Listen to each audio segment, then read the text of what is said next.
लेहनी हम हो तो के दिलवा में ऐसे अड़सा लेहनी हमसे पत्थरिया गुर्दा नाराज हो गई। आज तो एकदम जहर लागत तारू हो। आवा चाट के मर जा। का रे साला हरामी, बोल रे साला दोगला।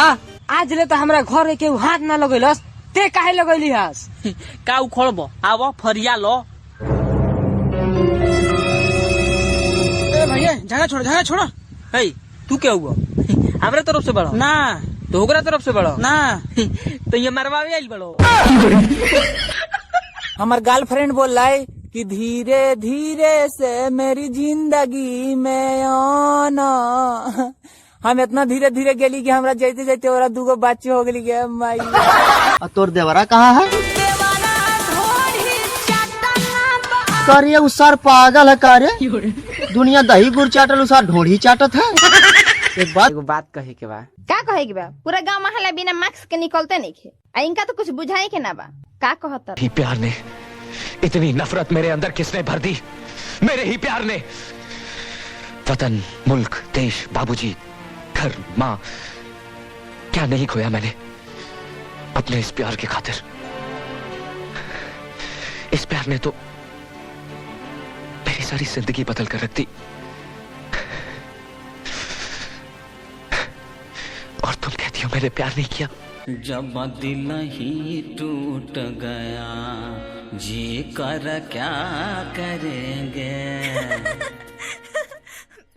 का भाई काहे रोताड़ा? का बताई मैडम जी, हम बहुत मजबूरी में बानी। हम जाना तनी के जन्म में रहुआ हमरा किस्मत में नहीं खे, लेकिन अगला जन्म में रहुआ नाम के रेखा अपना हाथ में घिंचवा के आए। और एगो इम्पोर्टेंट बात, रहुआ बहुत सुंदर बानी। हमरो से सुंदर लड़का रहुआ मिल जाए, एगो अच्छा लड़का देख के बियाह कर ले।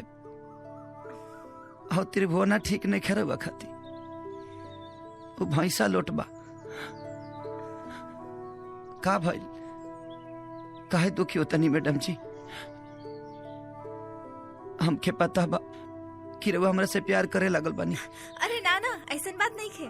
तो जे भी बाड़ा, जैसन भी बाड़ा, ना जाने काहे तोरा साथे बात करे में हमरा बहुत अच्छा लागत रहे।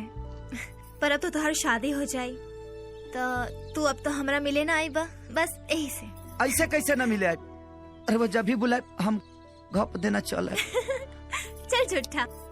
तो शादी के बाद हमरा से मिलबा कि अपना मेहरारू से? मेहरारू तो मजबूरी होली, लेकिन रउआ तो हमार पसंद है ना। अच्छा, अब बस बहुत हो गए। अब घरे जा जल्दी, ना तब पता चली कि दूल्हा के बगैर ही बारात चल गई। जी मैडम जी, हाँ? एगो हमार आखिरी इच्छा पूरा कथी तनी हग दीना। का? हाँ, हाउ हीरो हीरोइन फिल्मिया में अलग होके से पहले हगे लालो ना, और सही रहुआ हक दीना। अच्छा हक चाहिए?